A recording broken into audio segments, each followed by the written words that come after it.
in the Mediterranean Sea, and Dodanum. You know, like when you look up some of these names, Tubal and Meshech and Gomer, you know, and Togarmah, those are some of the allies of Russia that Russia's going to help, you know, fight. And some of these are located in the land of Turkey today, you know, because the original people of Turkey, like I said, were dark skinned, and then the so-called white men came up in there and took over, you know, over process of time, you know. So right now, all of these lands are inhabited by Turks. You know, they're inhabited by Turks. They're inhabited by other Edomite families, you know. And now, to show you how deep this thing is, some of those so-called white-looking people are Israelites, you know, because Israel was scattered throughout all those lands. Like a lot of those Syrians right now that are so-called refugees and moving out of the land, a lot of them are Ephraimites and different other tribes, you know, that were there, you know, that were brought to that land, you know. So that's how deep this thing is, you know. It's a confusion of faces, you know. So all people on the planet Earth are moved around, moved out of their land. They look like different, you know, you can't tell. That's why the Lord has to be the one to come down and sift everything out. Yeah, the angels. Like the parable Yahushua taught, he said the angels they will come down and sever the wicked from the just. That's right. Okay, back in Genesis 10 and 5, it says, by these were the isles of the Gentiles divided in their lands, every one after his tongue and their family and their nations. Right? So they took over all those isles. That's talking about just dealing with Japheth alone, the Polynesian, so-called Polynesian people today, which are predominantly in the South Pacific islands, down in Australia, you know, and in those regions. Excuse me. And that word Japheth, the Hebrew word there is yapah, which means beautiful. And they are beautiful people, the people of the Pacific South Islands. They're beautiful people. So-called Hawaiians, you know, they're a very attractive-looking people, you know. Verse 9, and the sons of Ham, Cush and Mizraim and Put and Canaan. And it's heavy because, you know, the Hamites, all of those Hamite families, they were all dark-skinned people. You know, those are the so-called Africans today. And the way the Lord did it, you know, he allowed certain things to remain, you know, like the name of the river Euphrates. He allowed that name, the ancient name from way back in the days, to be there still, you know, because there's certain clues that the Lord left for us, you know, and through process of elimination, you know who's who, you know, just like the Hamites. Everybody knows, I mean, not everybody, but some people that are learned, should I say, know that whenever you mention the land of Ham or the Hamites or the Canaanites, anybody like that, they know that those are talking about those so-called Africans in the land of Africa and their respective tribes, because they were broken up into 4 families, you know. Now, in the Zondervan's Bible Dictionary, when you look up the name Ham, to show you further proof that these devils know the truth, and when you look up the name Ham, just bear with me here 1 second, it says Ham. It says perhaps hot. It says perhaps hot. You know, that's what they're saying. It means perhaps hot. You know, it means hot. You know, some people say it means black and all that. It don't mean black. It means hot. You know, not cold. It says the youngest son of Noah, born probably about 96 years before the flood, and one of 8 persons to live through the flood. He became the progenitor, or the father, you know, or the beginning line.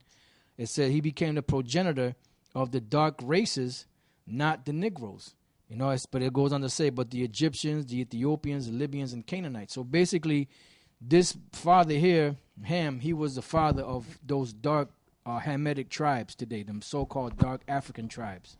Notice it says not the Negroes, but the Egyptians. So right there, they're telling you the Egyptians, you got these simple-minded so-called Negroes, the house of consciousness, swear up and down the Egyptians. Yep. And then that, just in that definition alone, it's telling you that the Egyptians, that the so-called Negroes are not Egyptians.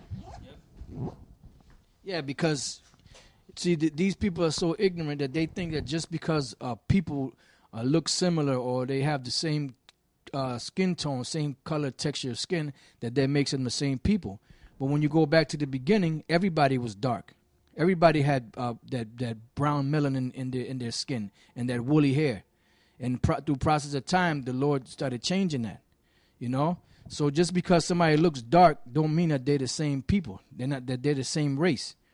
You know, it goes by your family line, by your father's line, his father's lineage. You know. So going back, so pretty much, you know, Ham is established. You know who the Hamites are today, the so-called dark skin, like the Sudanese, the South Africans, you know, and people of those regions of lands. And you have certain Hamites that are mixed in among West Africa and all that, but the majority of those people in West Africa are Israelites, you know, that were pushed down there after the Roman persecution of 70 A.D. They were pushed into Egypt, into the interiors of Africa. And they kept themselves separate. Yep. They didn't really mingle with the Hamites, the natives of that land. That's right. And that's why those Hamites of that land knew who to grab up to sell to the so-called white man. Exactly. As a matter of fact, you mentioned that. I have to do more research on it, but I think there was a agency called African Trading Agency. Yeah, it says here, I looked up the word Ham in the this Bible, Harper's Bible Dictionary, and it says it mentions Genesis 5:10, Noah's second son, between Shem and Japheth, and the father of Cush, Egypt, Put, and Canaan. Okay, so we're going to look up Cush, Egypt, Put, and Canaan. You know, because, you know, the research is there, you know, but the thing about it is that this devil has lied to the people. You know, ever since they took over, their main goal was deception. You know, so every once in a while they bring out the truth, you know, but then they'll tell you so-called Negroes in America that you're Africans, you know, African Americans, and then they have clowns like Polite and Sadnet and them, you know, pushing that lie and continuing to push that lie that you people are Hamites, and you're not Hamites. And even the Hamites from the land of so-called Africa, they even tell you to your face that you're not their people. You know, they don't accept you. They don't come over here and vibe with you or hang out with you, because there's two separate people. Although you may look similar to them, that's not your people, you know. But here it is, your own brothers here, you fight and kill each other, you know. But the people that you want to cling on to, they don't give a damn about you, man. They don't accept you, you know. So it goes on to say, and the sons of Ham, Cush and Mizraim and Put and Canaan, and the sons of Cush, Seba and Havilah and Sabta and Ra'amah and Sablina, and the sons of Ra'amah, Sheba and Dedan. Now, when you look at these plots of land here, you'll notice that they're all throughout the so-called Arabian Peninsula, some of them, you know, but they all go back to Cush, and Cush today are the so-called Ethiopians, you know, and their empire was vast, you know, because remember the Babylonians, they were Cushites. You know, and they ruled up in Babylon, up there in Iraq, in that region up there. You know, so you had a lot of Hamites up in that area. All what you call today the land of Israel. Those are all Canaanites, you know, so-called dark-skinned African people.